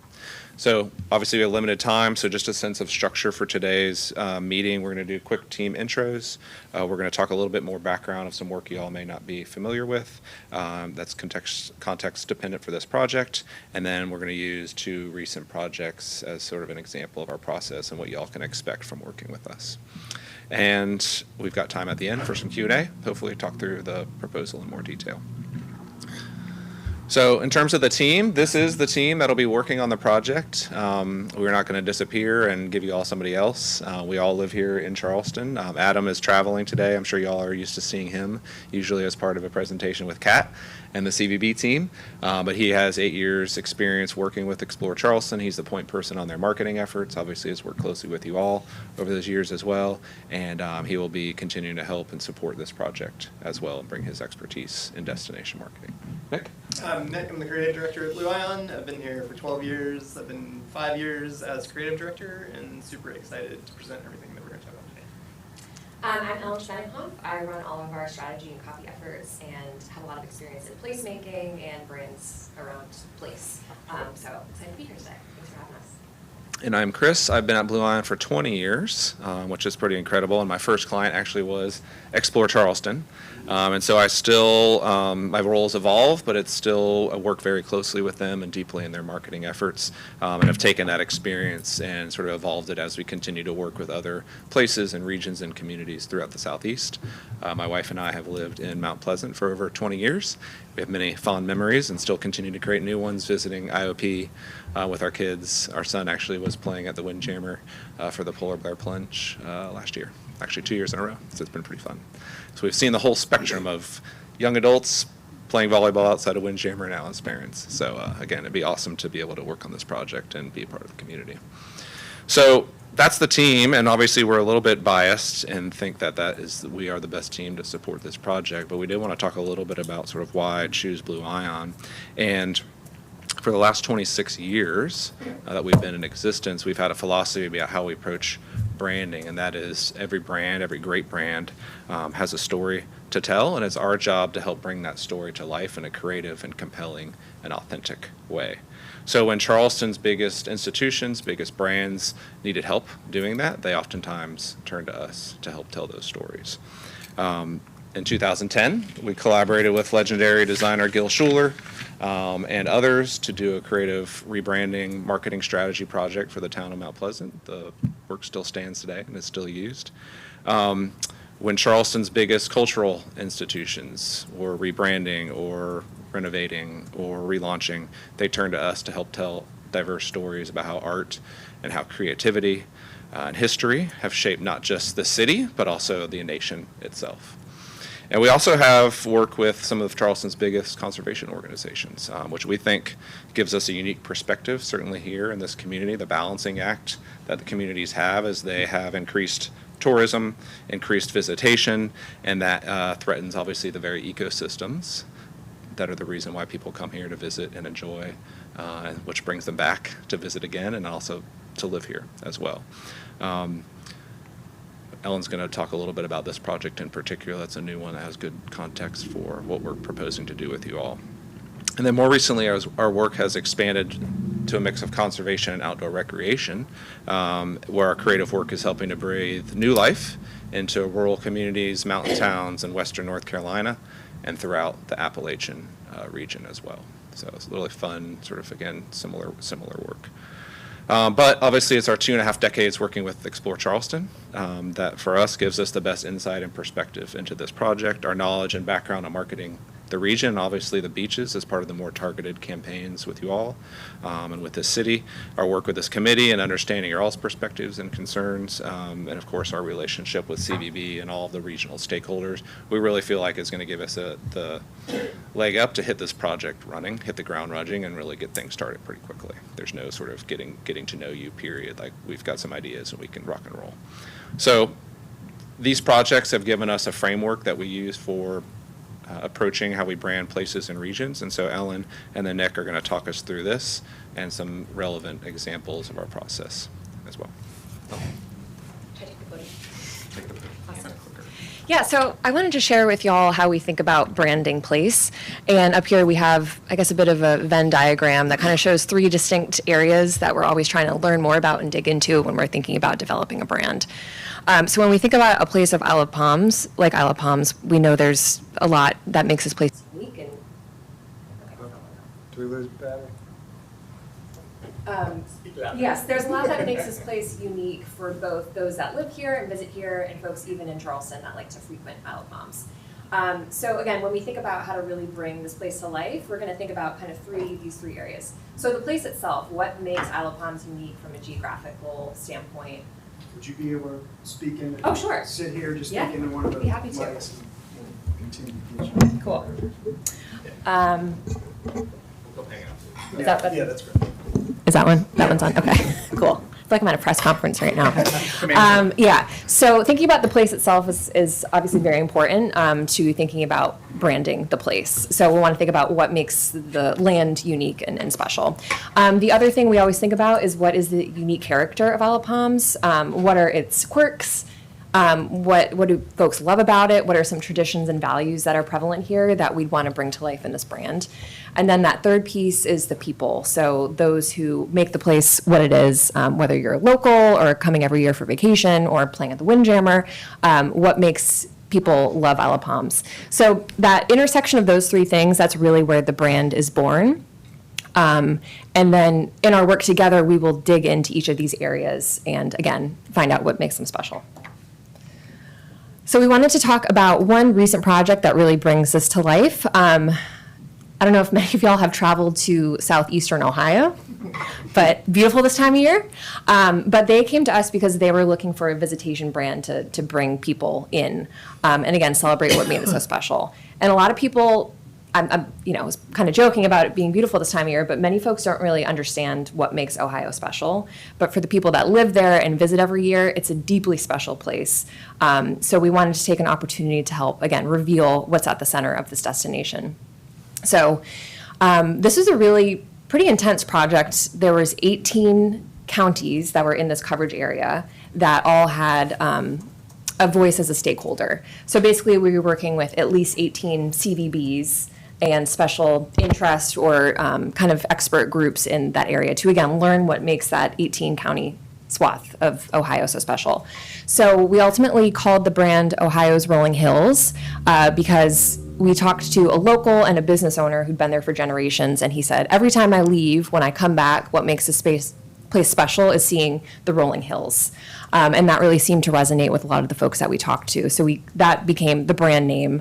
And through that, we thought about, well, again, what makes this place special? And it was outdoor recreation, it was unique history, it was arts and culture, and it was all the opportunities for families to really thrive there or visit. So we brought that all to life in this brand, Ohio's Rolling Hills.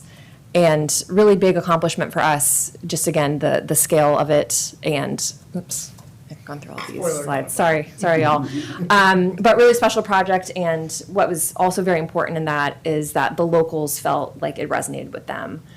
So with every brand we do around place, we want to make sure that it's meaningful for locals. It's not just aimed to tourists. So very important part of that too. That's a huge part for this project, we think. How do we go back? Bottom Okay, great. Nice. Yes. All right, so yeah, I wanted to quickly talk about a recent project that we did. So this was a rebrand for Kiowa Conservancy that we worked on. I think there was a board of over about 30 people. And then a subcommittee was created to help kind of lead us and guide us through the project and the board. We not only rebranded them, but also renamed them to the Conservancy of the Sea Islands. So coming out of our initial process, just speaking to process a little bit, we have a discovery phase where we dig in, we do interviews, research, meet the board, a series of meetings, which led to us renaming that. And then we got to the brand. So essentially what you're looking at now is just a logo. It's a cool logo, but it's just a logo, it's not a brand. So a little thought behind the logo, we needed a system that was unique to exactly what the Kiowa Conservancy did. So in that subcommittee and through collaborating with them, we had an idea to bring a fingerprint to life. But not only a fingerprint, but making that fingerprint representative of the land. So here you can see it's the wildlife inside of it, representation of the watershed, the habitat, and it all comes together with the people. And the Conservancy kind of puts their kind of fingerprint on the land to protect it. So that was the idea behind the logo. So then once we have that logo, we build the brand around it. Ellen and her team wrote this beautiful anthem for them, and then this kind of guides everything that comes from design out of that. So here's some different lockups for this logo. And then this is essentially a brand. So a logo is just a logo by itself, but a brand is kind of how you show up, how you make people feel about you. It's how you speak, it's your tone of voice, it's your colors, it's how you're out there in the community. So really bringing that to life through all of their merch, new website, new name, new logo. This one to us was important to share too, just because we know a big part of this project is how do we create something that's flexible, right? That works for destination marketing, that works for locals, that works for the municipality as well. And so that's one reason we really like this one. It's something that we've been thinking about, hey, how do we come up with a flexible system that can work in all these different use cases that you need. I'm going to pause there because we only got a few minutes left and just see, I think that was sort of the end of those couple examples just to share. Can we dive in maybe on any big questions that you all have? I have a question, and you've made a very good presentation, but I'm hearing the same, except for the logo, a similar presentation made to us by CVB. And they've done an excellent job, but where do you differentiate between what you do outside of the logo, what you do, and what CVB does? Because we don't, there's two companies doing, to me, it's my opinion, doing something very similar. I think the big difference is the Explore Charleston, the CVB is marketing the entire region, part of which obviously includes this city as well as part of the Beaches campaign. What we're talking about doing is all the work that comes before that. How do we come in and develop an overall brand, story, a message that they can then use if they want to as part of their marketing, or obviously we hope they do. They'll have something more creative and more robust to use as part of their creative work. So those are the two, to me, the big differences. And we do that type of work for other clients as well. CVB is just one of many that we help market. Does that help? That helps. Any other questions? I think it's a great presentation. We appreciate y'all's time. Glad to help. And if you all have any questions, any details about the proposal and stuff. Okay. So, Thank you. Thank you. Chris Campbell's out there hiding.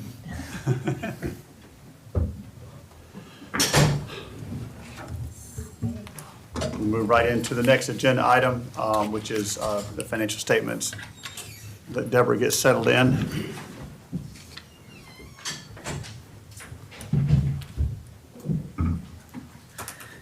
It's almost afternoon now.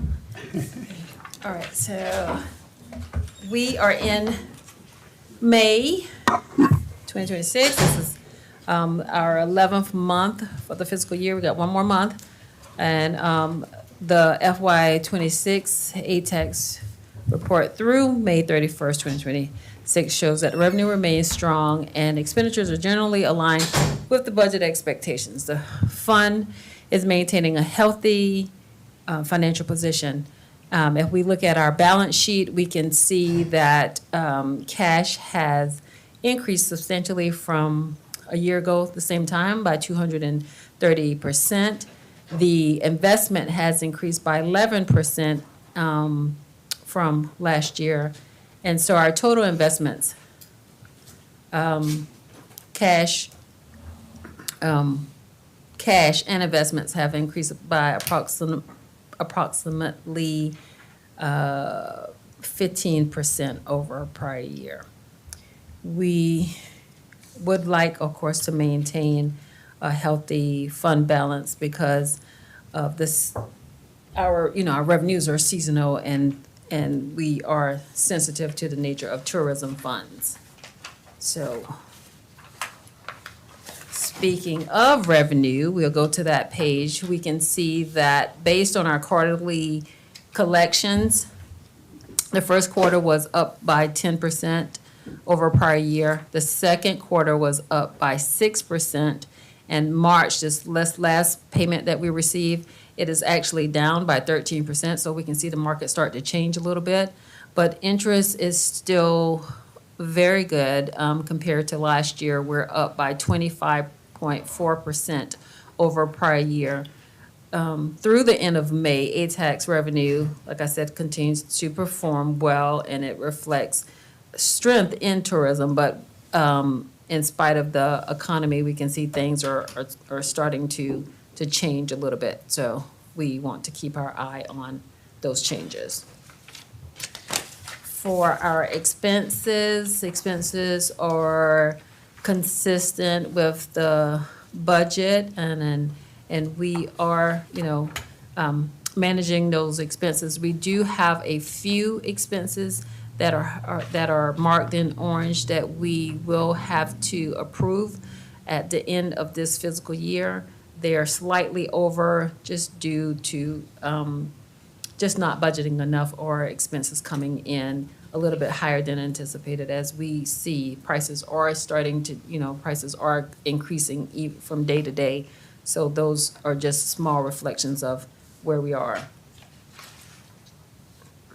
Overall spending, total expenditures, $2.54 million compared to a budget of $3,998,000. The variance is about 36% under budget, reflecting the 11 months that we're in, and we have one more month of revenue and expenses. For our collections, sorry, I'm moving through this pretty quickly because I know you guys have been in here a long time. So if you have any questions, just stop me. But for our state aid tax received from the South Carolina Treasury versus the amount that is transferred to Charleston CVB, it is flat comparable to last year. And the first, like I said, the first couple of quarters, first two quarters, they were higher, but the third quarter came in, and now we're like flat to exactly where we were last year, same time. And the last schedule just kind of shows where year over year of how the funds have come in, how the funds are paid out, the city's percentage is to the general fund versus the 65% and 30%. And that's all I have. Yes, ma'am, you surely can. And this may be, again, this is not an easy committee to be on, to understand the nuances. I noticed that we spent $43,000 on, and I remember when we did it, the T-shirts. Did we ever get any money back from that, or did we sell those, or did we give them away, or do you know? They were all, some were sold. Some were sold, but I don't think we spent $43,000 on T-shirts. Wait a minute. It This says is- shared by It's a payroll. giveaway if they come in from the computer. Yeah, it's a from giveaway the of a pilot. certain number to the household, and then they're for sale for additional ones, and I think they're for sale for people locally who don't qualify. Right. So They- some they- money, not a large amount, but I do think some were sold. The vast majority were given away though. Right, and that would offset, well, anything that's sold, and I don't have the dollar amount, but I could find out the dollar amount of how much we've recorded to have sold, not number of T-shirts, but the Yes. dollar amount. And I'll let you know that at the next meeting. All right. But I think, where did you see the 41,000? Well, it's right there in a quote, and maybe I'm misreading this. Oh, yeah, 43,000 that's a whole bunch of stuff in there. So that says, that says City Hall Visitors T-shirt promotion, and then that also has the amount that the CVB pays us back for the shared employee costs. So that, the T-shirts, I think, were only about $15,000. Oh, okay, but it looks like here, it just because, Looks like a bucket probably. Yes. It's a bucket. Yes. All right, Yes, that's just the that's- promotion line. Well, I've So, learned yes. something. Okay, so I can give you a breakdown of actually how much we spent in T-shirts as well as how much we've received from selling T-shirts. But like Douglas says, they can receive one free T-shirt, and then if they come up with two people and another person wants a T-shirt, they can purchase a T-shirt. 15,000, and then being able to sell some of them is fine. I just did not understand that bracket with the 43,000. I Okay. said, that's a lot for T-shirts. Yes, we didn't spend that much on T-shirts. So Deborah, you did bring up we're seeing things tail off a little bit, and like the unofficial KPI around, at least people that I talked to, is like Memorial Day seemed like it was super quiet out here. I know we're too late in the budget cycle, so, I mean, knowing that it feels like things are maybe grinding down some, and do we, at this point in time, do we have any chance to adjust the budgets of the ATAX budget versus the forecast? Or is it kind of cast in stone at this point? That's probably a question for all three of you guys, the city and for the board and for the council. Dialing back our Revenue expected projections. revenue. Just with the expectation that, I mean, again, the unofficial KPI that all of my neighbors were like, there was nobody here on Memorial Day, like it was so quiet out here. And from a rental house perspective and just overall foot traffic. So I just wonder, we're only a small piece of that, but is that something we need to be cognizant of, or do we just need to react to it as it comes? I mean, Well. council could theoretically still, so second reading of the budget happens 2 weeks from now. 2 weeks from yesterday, right? Or no, today, actually Today. today, 2 weeks from today. Yeah. There is a Ways and Means meeting tonight to kind of go back over the budget. So I think in theory, it could be adjusted. I don't know from a practical standpoint if we would be able to get kind of empirical information that justified the adjustment. I mean, it's definitely always a guess. I mean, And it's always lagging data too, right? It's It always is, behind. right. And we tend to be conservative. Yeah. Even when budgeting, we try to be conservative, trying to project those numbers, It could just be as simple as whatever our assumptions were for year-over-year growth, we might need to temper, even be more conservative. And again, that's just my view of what I see driving around the island. Well, they keep a That's a good watchful point. eye on those I was gonna amounts. say, we kind of, those estimates are based really a lot on the historical Right. how trends and stuff.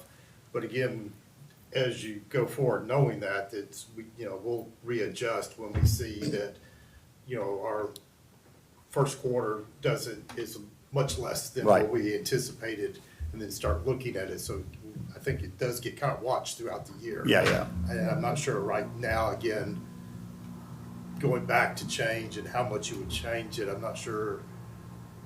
Yeah, it was already kind of it was a healthy guess, or a healthy process that came up with the number, so you wouldn't want to necessarily question that. It'll just be interesting to see how the summer plays out and how it's reflected in our actual receipts. And of course, we see, like, especially the tourism stuff, and then the, building fees, not building fees. permits, business licenses. Business Yeah. license do have a lot of fluctuation. But again, it's kind of varies throughout the year too. Sure. So, yeah, it is tough. Yeah, sure. Okay, good. Well, thank you, Deborah. We appreciate it. Any other questions? All right, we'll move on to the old business. The only item on here is the consideration of the fiscal year 2027 budget for CVB. We have Chris here. If we have questions, I think they went through it last meeting in some detail, so it's here for your consideration. Could we postpone this to next meeting, the consideration for the budget? This is just for the CVB budget. Yes, this for the CBB budget, because again, I may be misreading this, but we're looking at $200,000+ increase. Is that correct? I anticipated spend category totals from their letter, and again, I may be reading this incorrectly, but their payment was like 1.13 or whatever, and now it's their category, their projected totals is 1.5. So somebody needs to explain that to me. Come to the microphone, Chris. And Chris- that was not working, so grab a.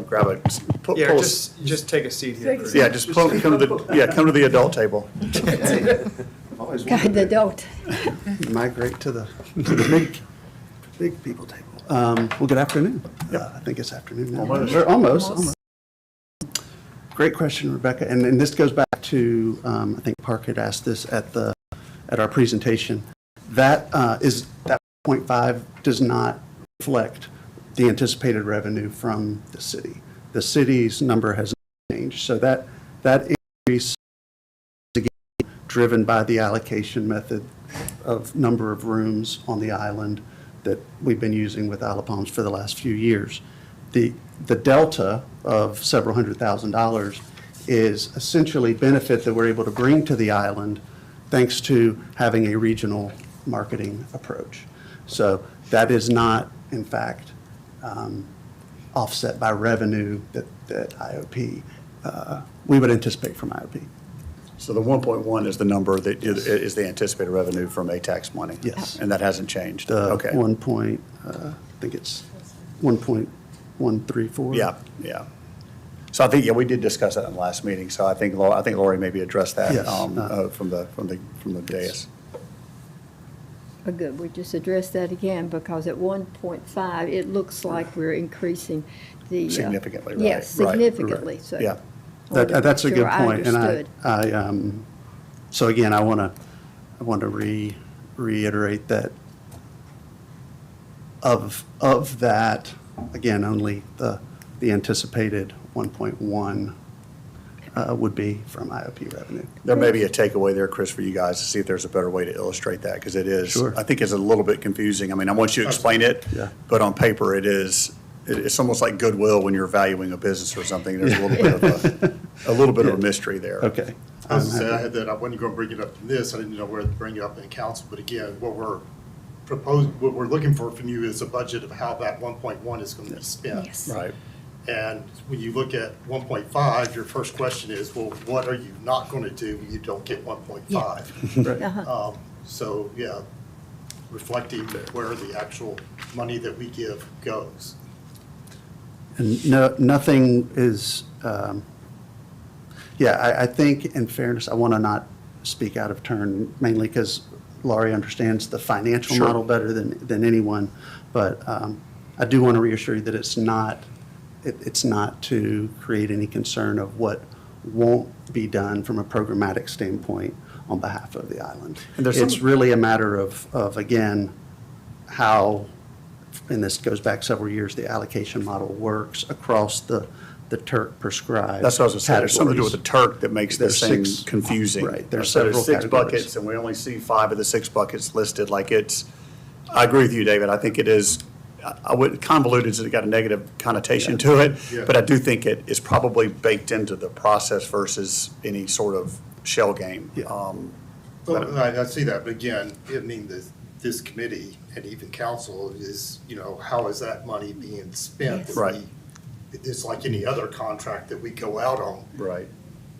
I don't want to see how other influences are coming. I want to see how is our money being spent. And then that's what this committee has to approve. And may I ask another question? How, and you may have said this in the past, what is your methods of, money going out on marketing? I'm very aware, I've been involved, a lot of it is just gone. I mean, it serves no purpose. But do you have a way to measure what we're spending? Say if we spend with you 1.1 million, do we get 1.1 million or more back from the money we're spending, or is it just, the black hole? Yeah. So that's kind of a KPI question, and we're very confident that there's an ROI of greater than 1-to-1 is the short answer. Is there a way to prove it? It depends on the metric you want to talk about, right? You would have to look at each individual. We could look at, for example, ATAX receipts at the top of the pyramid, the revenue generated, which and hearing your update, I think we're net positive 3%, right? It's give or take, it was minus 13, plus 10, plus 6, and. I think, over budget, but, over prior year, flat. Right. Yeah, over And budget, yes. So, in the context of where we can say the market is as a whole, and we just actually shared this with, at a recent meeting, I believe it was our board meeting, flat is actually winning right now in this crazy tourism environment that we live in. So that would be one metric. But if you wanted to get more granular, you could look at the ROI, for example, the BRBO campaign more specifically, or the ROI for some of our digital advertising more specifically. So it would really need to just. Or the events too, right? I mean, the events are somewhat measurable because you can see how much you spent to go to a place and then have actually people show up and book an event at Wild Dunes or whatever else. Correct. There's some linear relationship there. Sure, yeah, group sales, leads converted to actual business would be, yes, another example. I mean, marketing is always a challenge, right? I mean, there's some business owners don't want to spend money on it, and some business owners do. So I get your point, Rebecca. I think there are KPIs that we have to believe that we're getting a certain number of web hits, we're getting a certain number of people clicking through, all those things. You have to make some assumptions that results in activity, in actual heads in beds. Right.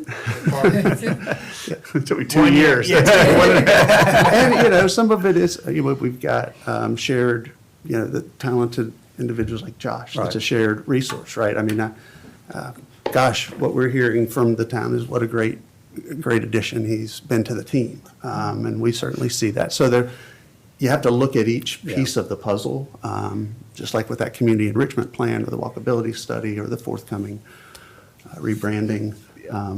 But I do want to just reiterate, we do feel strongly that there is a very good ROI.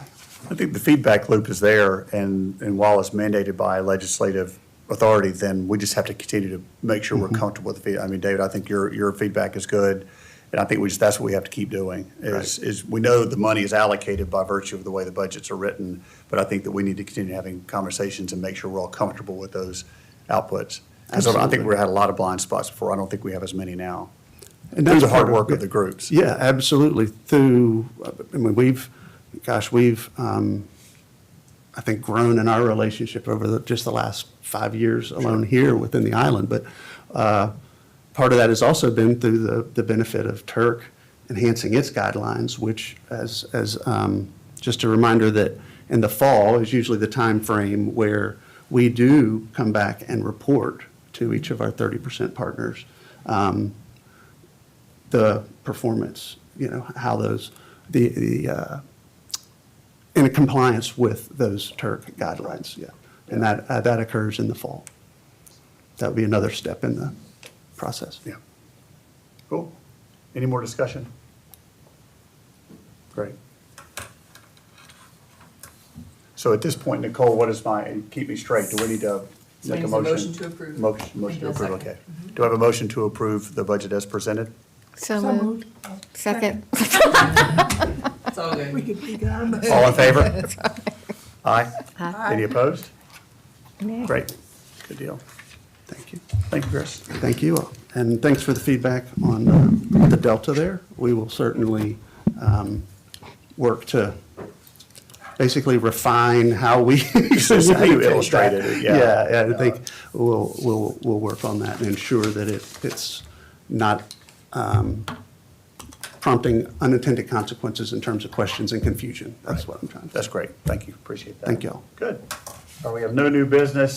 The only thing in the miscellaneous is our next meeting, which is Wednesday, July the 8th at 10 a.m. Park, before you leave, just did want to kind of reiterate the Oh, homework yeah. for the group. I would like for each of you to take a scoring sheet and looks like this. And if you could, within the next week, add those up and submit them back to us. Okay. While it's still fresh in your mind. Sooner the better, just so it stays fresh in your mind. But And the- send those in to us. The numbers across the top are the highest possible, so if it was 20 out of 20, 30 out of 30, 20 out of 20, if we didn't like it, we discount. That's different correct. Buckets to come up with a total, okay? That's correct. Okay. Were we provided with a copy of the RFP that went out? You should have been. I'll send it back, though. I'll Okay. send That's a it. good I'll question. just send it I to you. wrote that down too, because Yeah, there's just- something about compliance with the RFP, and I want to make sure. I'm like, Yep. I must have missed Yeah, that. yeah. Okay. Yeah, I think you recirculate that. Yeah, I'll Yes, thank you. Good. Do a motion to adjourn? So moved. So moved. Yeah. Great. We have to Thanks, do that everyone. together. I know we are. We're at the same You've been doing wavelength. this for a while, right? Thank you, everyone, very much. How you framed your question. Yeah, that's-